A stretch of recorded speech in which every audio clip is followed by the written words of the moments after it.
En el programa de hoy estamos hablando de discriminación y racismo.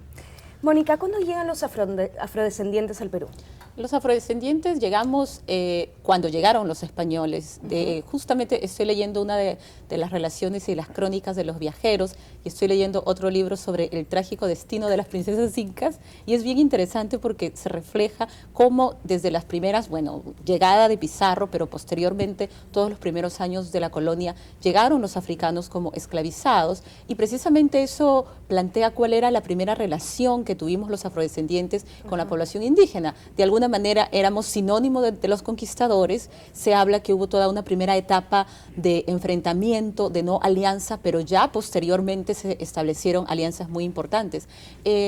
Con relación al tema histórico que estabas mencionando, quería yo mencionar algo, ¿no? La relación entre el color y la raza como un mecanismo de subordinación es algo moderno, ¿no? Se dice que en la Edad Media el color ideal era aquel color que confluía varios colores porque era sinónimo de salud, ¿no? Posteriormente, incluso la raza era más asociado a una mácula de sangre y eso se ve muy evidente en el caso de los judíos, porque los judíos son de tez blanca, pueden ser considerados como blancos, pero racialmente fueron considerados como menores.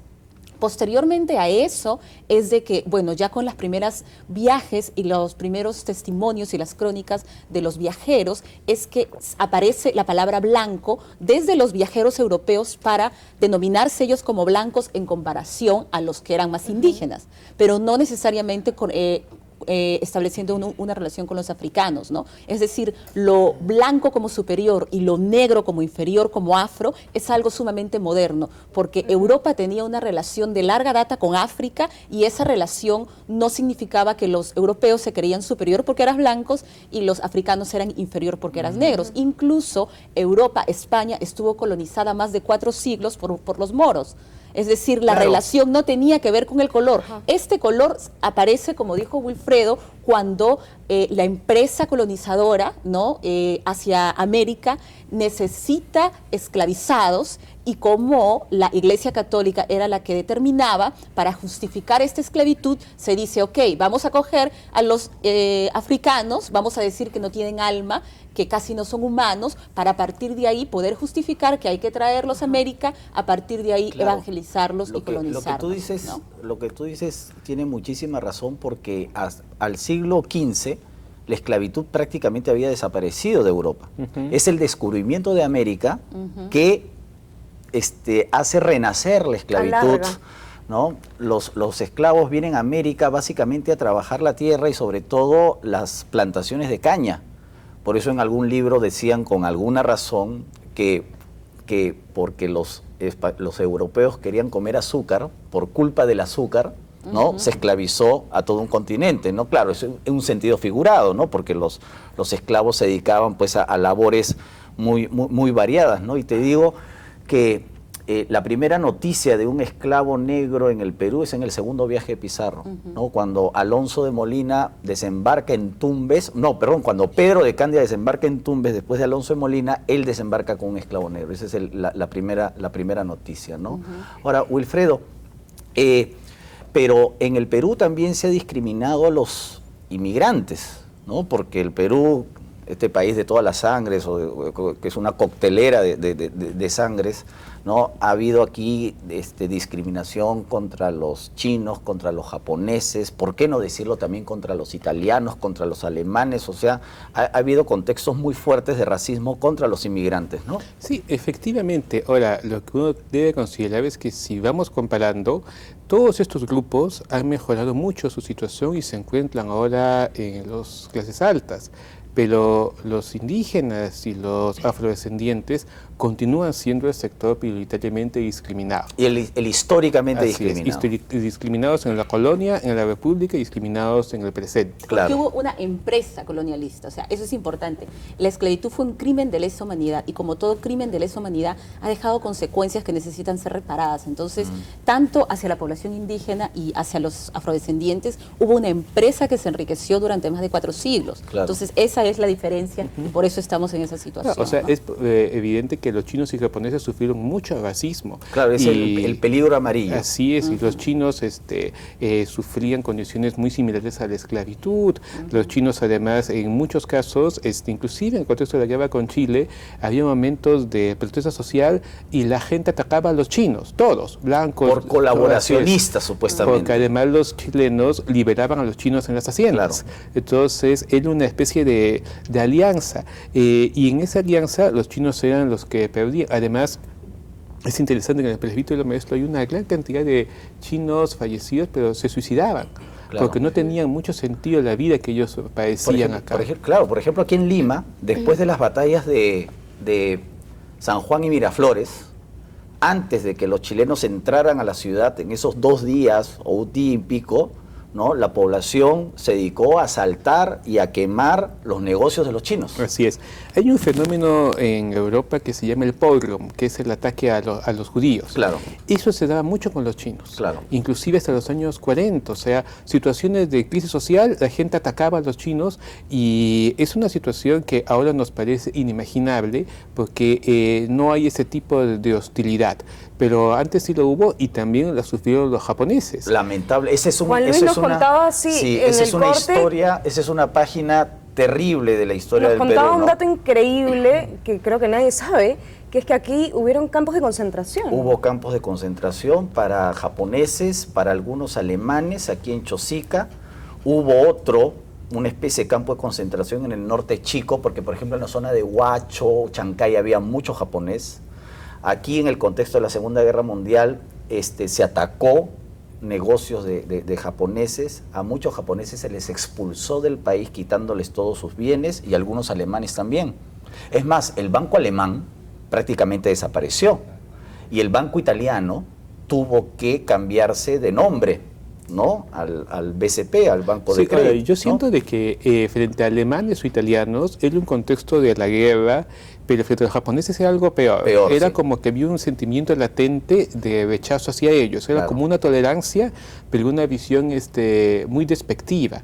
Y algunos, a diferencia de los chinos, estaban subiendo su posición. Ese era el gran pecado de los japoneses. Muy laboriosos, ¿no? Muy emprendedores, como se dice ahora.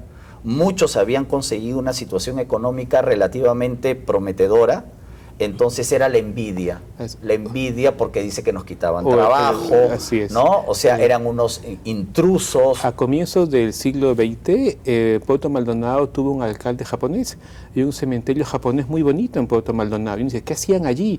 Lo que pasa es que como eran muy laboriosos, iban ascendiendo de posición social, pero esto es algo que era muy rechazado por otros peruanos, ¿no? Y la idea siempre también se manifestó durante la primera campaña de Fujimori, cuando decía, bueno, después de 100 años todavía había muchos términos despectivos hacia él y hacia su familia por ser de origen japonés, ¿no? Entonces, esos son sentimientos que todavía estaban presentes y que afloraron en ese contexto. Y después había estrategias de migrantes para castellanizar sus apellidos, pues, ¿no? Los chinos procuraban castellanizar, no voy a mencionar apellidos, por supuesto, pero hay una serie de apellidos que son de origen chino.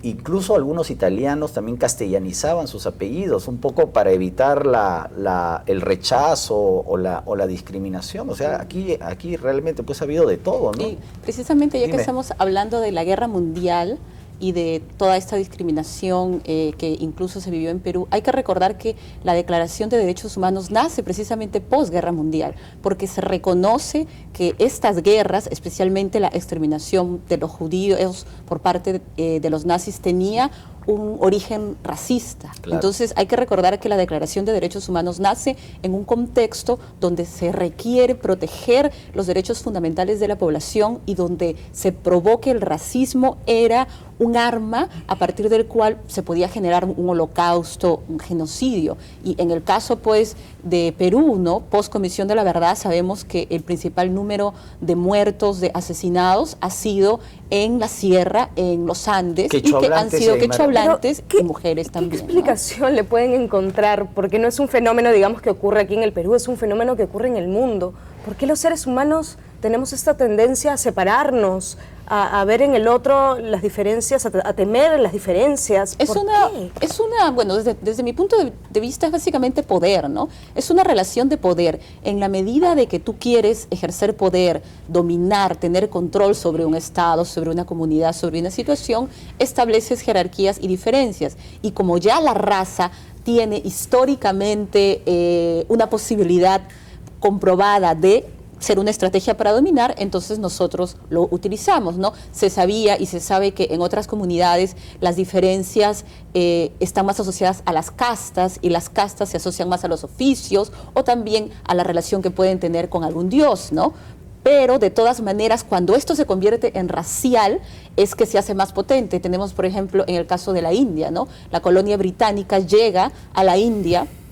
Y si bien la India era una sociedad dividida por castas, sí, por oficios, ellos hacen que eso sea racial. Entonces tú tienes muchas castas donde los últimos son los sudras o los dalits, que coincidentemente son los intocables, son los más oscuros, y son los que provienen de las migraciones africanas a la India, y mientras los ingleses se van casando, van aclarando y van generando que las castas más claras sean las castas superiores, las castas más oscuras. Es una estrategia, y lo peor en el caso de la India es que nunca una persona que está en la casta inferior puede subir. No, pues si alguien de arriba se casa, bajas, pero nunca subes. En la India los intocables se dedican, por ejemplo, a limpiar las alcantarillas, ¿no? Claro, sí, ¿no? En las ciudades. Sí. Incluso yo me acuerdo cuando estuve en Sudáfrica en el 2001 en la Conferencia Mundial contra el Racismo, en una de las mesas di una conferencia con una mujer, una de las líderes Dalit, que se echó en llanto contando la historia de su sobrina que se había echado en los rieles del tren porque la niña de 9 años había estado viendo dibujos animados a través de las lunas de una tienda, porque obviamente tampoco tenía televisión.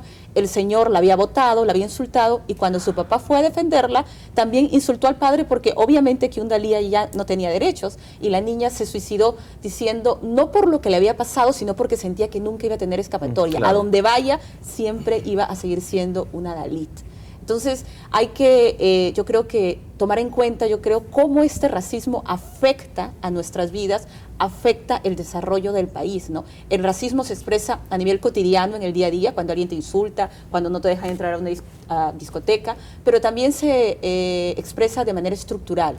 Por ejemplo, en el caso de las mujeres afroperuanas, aproximadamente el 20% de mujeres afroperuanas de 35 a 50 años son analfabetas, y el 50% de mujeres afroperuanas de más de 50 años no saben leer y escribir. Estos son indicadores oficiales del INEI, según la encuesta que hizo hace 7 años. Entonces, una prueba del racismo es esto. ¿Por qué? Porque si tú comparas la vida de un afroperuano en la costa, con su par de la costa, siempre es en una situación más baja. Si tú comparas la vida de un afroperuano, claro, su nivel de alfabetización con alguien del Amazonas o con alguien de la sierra, el afroperuano va a aparecer que tiene mayor nivel de alfabetización, primero porque no hablamos otro idioma, una lengua originaria, una ficción, ¿no? Pues, ¿no? Porque claro, finalmente entonces, en promedio está discriminado, ¿no? Claro, entonces es importante, incluso cuando se leen los indicadores de los afroperuanos, recordar, uno, que estamos en la costa, y que cuando uno tiene que establecer una comparación, no puede establecer una comparación por etnias, afro, amazónico, andino, sino por el par de la costa, ¿no? Porque la costa nos genera determinadas condiciones, por ejemplo, de acceso a un centro médico, que no necesariamente eso sucede en la sierra o en la Amazonía. Entonces, nuestras condiciones de vida tienen que ser mejores en comparación a nuestros pares de la costa. Bueno, tenemos que irnos a un corte y ya regresamos.